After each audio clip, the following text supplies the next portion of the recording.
বাংলাদেশের জনগণের প্রত্যাশাকে মর্যাদা দেবে ভারত সরকার, এমন আশা করছেন বিএনপির মহাসচিব মির্জা ফখরুল ইসলাম আলমগীর। দুপুরে ঢাকা রিপোর্টার্স ইউনিটিতে এক সেমিনারে প্রধান অতিথির বক্তব্যে তিনি এ প্রত্যাশা করেন। এ সময় তিনি বলেন, দেশ গভীর চ্যালেঞ্জের মুখোমুখি, একদিকে রাজনৈতিক, অন্যদিকে ভৌগোলিক ও অর্থনৈতিক। বিস্তারিত আলাউদ্দিন আলাজাদের প্রতিবেদনে।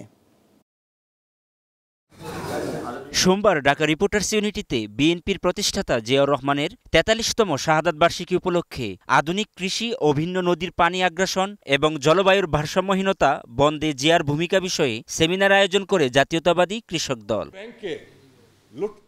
সেমিনারে বিএনপির মহাসচিব বলেন, ভারতের নতুন সরকারের কাছে একটাই আশা, তাদের দেশে যেভাবে জনগণ তাদের প্রতিনিধি নির্বাচন করে, বাংলাদেশের জনগণের একই প্রত্যাশাকেও তারা যেন মর্যাদা দেয়।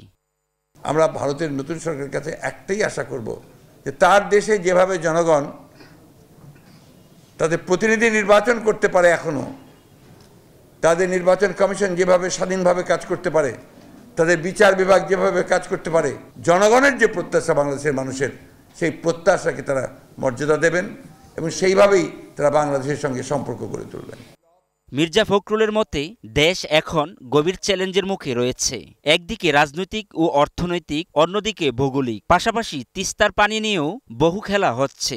১৫ বছর ধরে ক্ষমতায় থেকেও তিস্তা চুক্তি করতে পারেনি এই সরকার।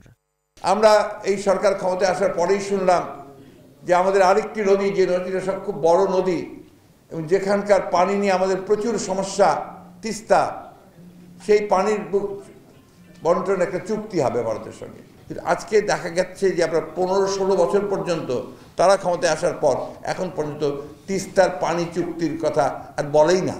বাংলাদেশ মূলত একটা গভীর চ্যালেঞ্জের সম্মুখীন হয়েছে। Alauddin Alazad, global television, Dhaka.